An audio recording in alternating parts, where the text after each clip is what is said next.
প্রিয় দর্শক, আসসালামু আলাইকুম। 12 ব্যাংক দেউলিয়ার পর্যায়ে এবং অতিমাত্রায় দুর্বল হচ্ছে 15টি ব্যাংক।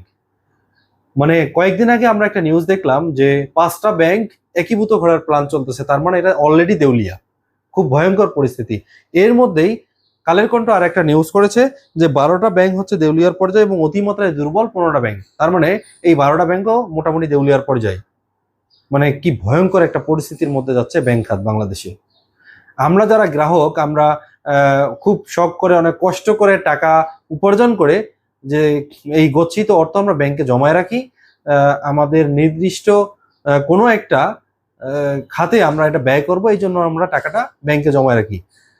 সেই ব্যাংকে যখন আমি টাকা তুলতে যাই, সেই ব্যাংক যখন আমাকে টাকা দিতে পারে না, আমার নিজের কষ্টার্জিত অর্থ আমাকে নিজেকে ফেরত দিতে পারে না, এর থেকে দুর্ভাগ্য এবং হতাশার কি আছে আর।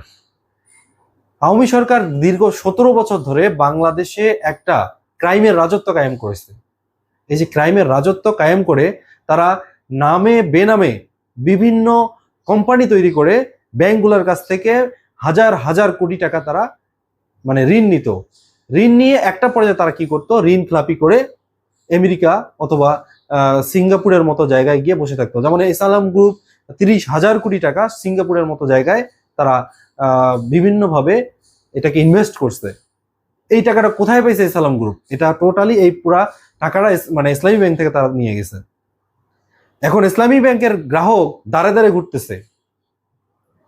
তারপর দেখেন আরো 5টা ব্যাংক, আপনি কালের কন্ট্রাক্টে নিউজে দেখেন 5টা ব্যাংক টোটালি ধ্বংস হয়ে গেছে। তার মধ্যে এক্সিম ব্যাংক, সোশ্যাল ইসলামী ব্যাংক, তারপর গ্লোবাল ইসলামী ব্যাংক এবং ইউনিয়ন ব্যাংক। এই 5টা ব্যাংক অলরেডি ধ্বংস হয়ে গেছে। তার মানে গ্রাহকরা তারা ঠিকমতো টাকা দিতে পারতেছে না। নট অনলি গ্রাহক, তাদের যে নিজেদের এমপ্লয়কে তারা স্যালারি পর্যন্ত দিতে পারতেছে না। তার মানে কতটা ভয়ঙ্কর পর্যায়ে চলে গেছে এই ব্যাংক খাত। তারপর আসেন কালের কণ্ঠ আরো যে নিউজ করেছে, দখল ও লুটপাটের কারণে ব্যাংক খাতে খেলাপি ঋণের মাত্রা আশঙ্কাজনক হারে বাড়ছে।